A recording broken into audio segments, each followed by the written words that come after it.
Nigeria, one of Africa's largest economies, is facing one of its worst food shortages in years. The United Nations says more than 31 million Nigerians are hungry, and those living in northeastern Nigeria are the worst affected. Foreign aid withdrawal, internal conflicts, and displacement have made things even worse.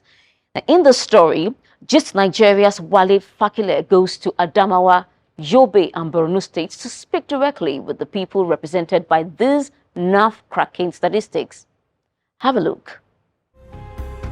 Nigeria is facing an unprecedented emergency. Aid cuts and years of conflict have left countless families high and dry.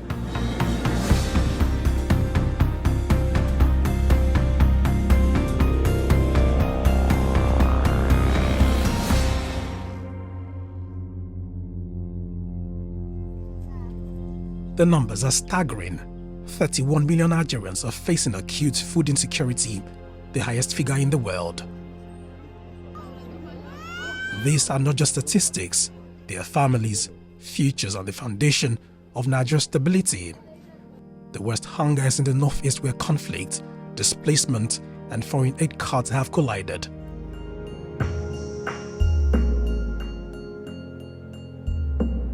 In Borno, the humanitarian heartbeat of the northeast, clinics that once fed thousands now stand silent.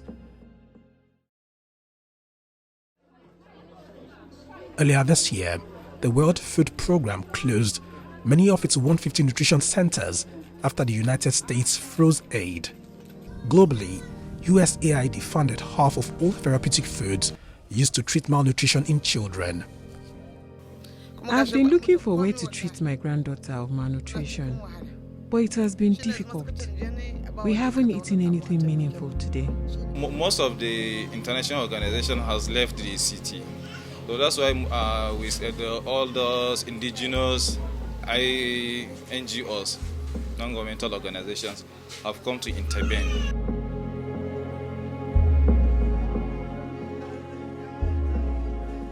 Adamawa was once the safer haven, an escape from the violence in Borno and Yobe. But today, host communities here are buckling. Markets show soaring prices as scarce supplies are stretched thin. With aid cuts hammering Borno and Yobe, residents tell us they've been reeling. Prior to this time, we ate 3 times a day, but now it's difficult to afford one meal. Our children are always crying of hunger. We are really suffering.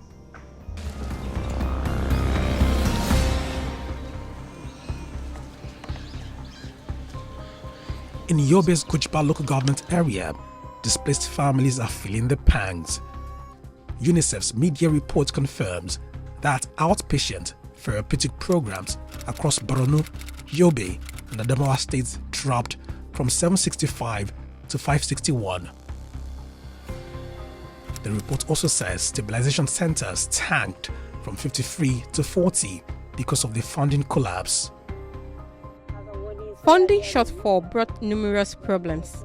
WFP enrolled us last year and we got food assistance just 5 times. Since then, nothing is coming until 1 year later, and we got food assistance for 1 time. Currently, we have no enough food, but we have sufficient drinking water.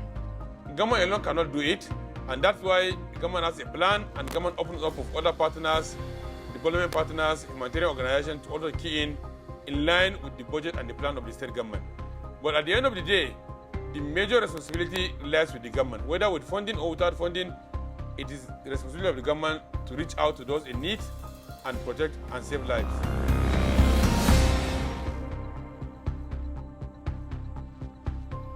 For years, USAID supported humanitarian work in northeast Nigeria. It provided food, shelter, and health care to millions. Early this year, US President Donald Trump's administration cut more than 90% of USAID's contracts and $60 billion in overall assistance worldwide. Other Western donors also cut back. Decisions made abroad are now felt in every empty bowl in Borno, Adamawa, and Yobe states. The number of malnutrition has risen since when the funding has stopped. So on daily basis, we can even admit more than 30 to 40 new admission. The funding cut-off is only the USAID, and that one is just a stop-work order, and we are hoping that that will be resumed. And last week, we have received communication that about 30 million US dollars has been earmarked for the Bay State from the United States, and that's a good news.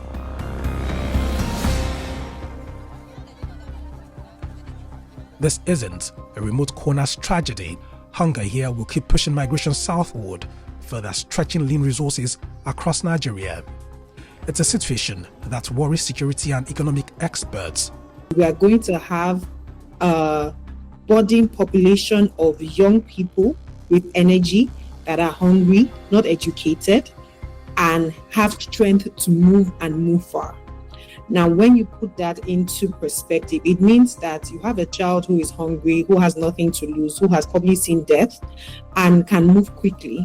And then he begins to move to areas where people look like they are feeding well, and he has no path or tools to integrate into society.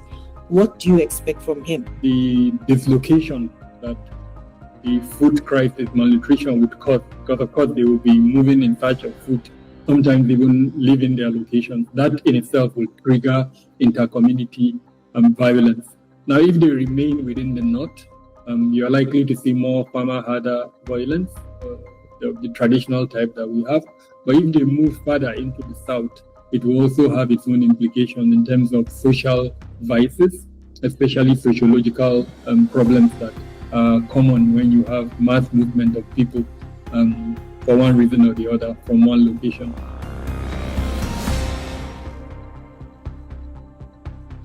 In May, the federal government, in collaboration with the UN, launched a $159 million multi-sectoral response plan to address the problem. This is just a plan, and government will contribute its part, partners will contribute, philanthropists will contribute, but it's a guiding document that tells us that we need $159 million to respond to the critical needs in the year under review. The Ministry of Humanitarian Affairs says it has also been ramping up social safety initiatives. So far, we have disbursed 419 billions to 590 something 5,968,000, I think, Nigerians. And the distribution, just like the National Social Register, we have distributed 71% to the northern part of the country because they have the highest border, and then 29% to the southern part. Experts say blending donor aid, domestic co-financing, and targeted cash assistance will go a long way. What we are trying to do, and what the global community is teaching now, is not for you to keep people and continue to give them palliative so that they will be palliative dependent. No. Globally, there is gap in terms of funding. Primary health care, education, the basics of subsistence living is on the local government level, on the councillorship level.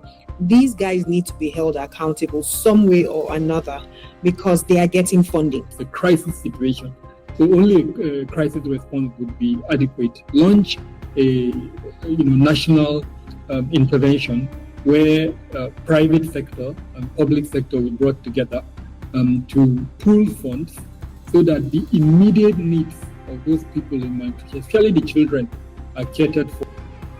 Hunger in Borno, Adamawa and Yobe states is beyond the statistics. It is children's futures, a nation's stability, and a test of collective will. For Nigeria to remain whole, no region can be left starving in silence. Wale Fakile, Just Nigeria.